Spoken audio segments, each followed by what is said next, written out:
Today, I bring you a special, engaging story that even has its own name, a country duo. A story full of nuances, surprises, and a touch of humor. I am Emily, and my twin sister, Sophia, is my faithful companion in this simple life, which is also full of mysteries. We live in a humble little house, lost in the middle of nowhere.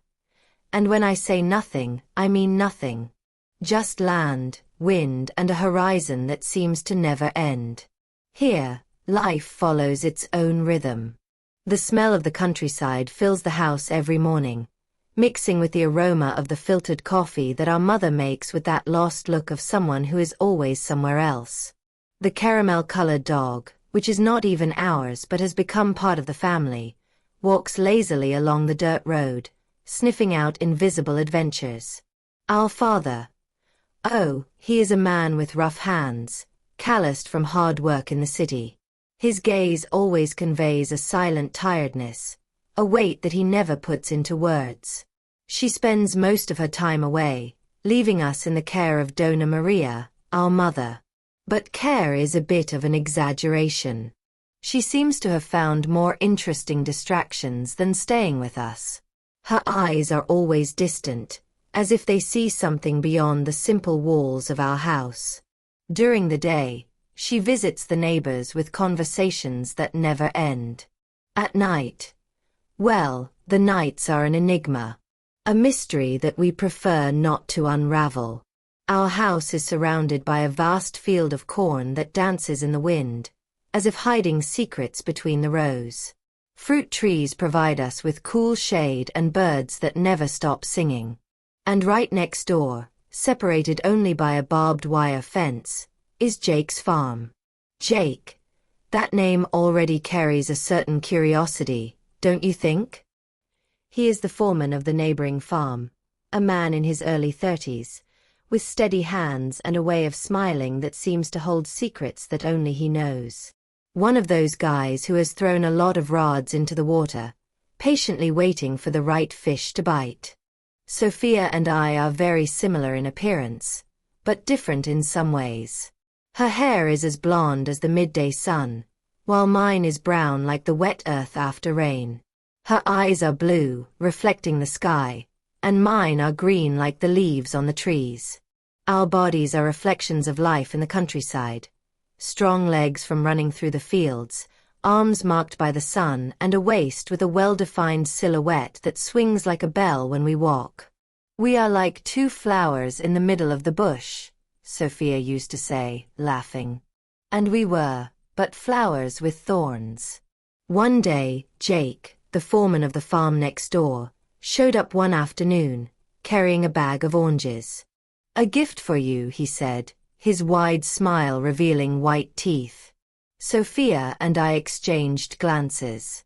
He was tall, with broad shoulders and hands that seemed capable of fixing anything. "Thank you," we said in unison, our voices echoing like a bird's song. He laughed, a deep sound that seemed to come from his chest.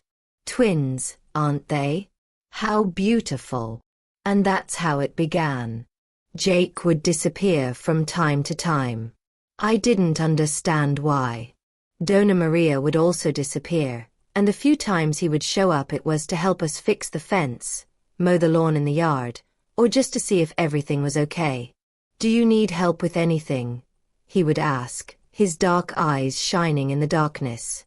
"No, thank you," we would answer, but he always found a way to stay. It was one night with a full moon that everything changed. Sophia and I were having fun in a more joyful way. I would get really close to her, exploring the fabrics that covered her curves while we watched our old TV.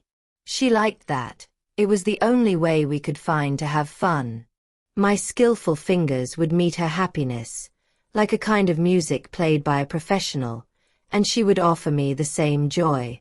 And that day it was really hot. We thought about several things, including adding more fun. The house was silent, except for the sound of crickets and the wind rustling the leaves in the trees. Sophia and I walked to the porch, looking at the starry sky, when Jake appeared. "What a beautiful night," he said, sitting down next to us.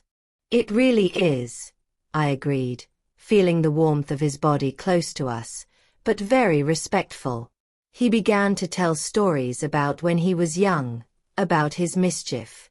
Sophia laughed, her laughter light as the wind, and I felt drawn to him like a moth to a flame. As if we were speaking the same language, you know? And in a way we were understanding each other. It was then that I nodded to him with a slight wink, trying to start something more interesting. His hands approached my knee, and that activated the currents of blood that ran through my veins. You're so polite, but I'm here for whatever you need. If you want me to leave, the important thing is to respect each other's space, he whispered, his voice husky. I looked at Sophia, and she looked back at me. Our eyes met, and I saw the same desire reflected in them. Jake, stop being silly, this is your home, Sophia began, but he interrupted her. It was very slow at first, exploring, testing the limits. From a moment I could already describe in my head, his hands slid over my silhouette, exploring every curve, every place he knew how to make me shiver with joy and fun. We decided to stop for a bit and walk to the barn. It was an idea I had at the time, where the moonlight entered through the cracks, illuminating our bodies as if they were works of art on the hay. While he taught us the secrets of the interior, I never imagined that you too would like the interior so much. Have you ever explored a stick insect in your life? He asked.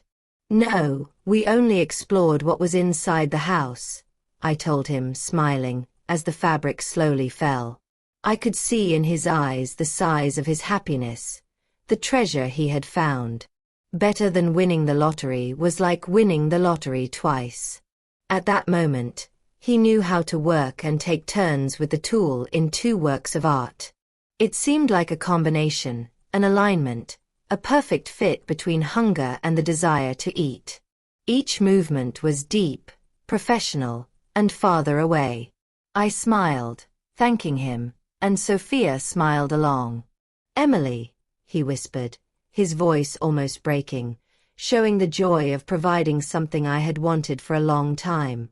Feel free. He quietly changed the position of the beast, intending to get the most out of the technique he had saved. As time passed, I had a question. Where is Donna Maria? But I preferred to leave it alone, not to ruin the moment with a stupid question like that. Almost at the end, after almost an hour of movement, he asked where I wanted it. I positioned myself so that I could see the tool more openly, with just a beam of light over my eyes, and I invited Sophia to do the same. I looked at her and said, Sophia, this is something we only saw in movies, now it's here in front of us, live and in color. Meanwhile, Jake continued to be skillful, and I smiled, a little tired, but confident that we would be able to get the best out of it. There was a tap next to us that we turned on by accident, and I said, Sophia, that was great, what an incredible skill, what a discovery. We managed to align what I was talking about earlier. I smiled, offered her a cloth to clean her face, and I did it because I had taught us to use force to finish. My curiosity did not leave me alone. I asked, do you know where Donna Maria is? I said, looking at him with a smile. Emily, almost 100% sure that she is walking to another Jake somewhere. Now, knowing the exact location is difficult. Little by little, I unraveled this enigma. Walking to another good problem is hers. The important thing is that we are okay, right, Sophia? Sophia smiled, putting the tool away. So, let's get into the most complete tales of the Queen? I'll leave them in the comments. I'm sure you'll love hearing them. And to make me really happy, click the subscribe button on the channel and activate the notification bell. Did you like this story? So, leave a comment telling us what you thought, and, if you've experienced something similar, share it with us. Don't forget to like, subscribe to the channel and activate the bell so you don't miss any new content. Here, we always bring life stories, reflections, and real experiences, all with great sincerity. Thank you for watching until the end and for being part of this journey. See you in the next video.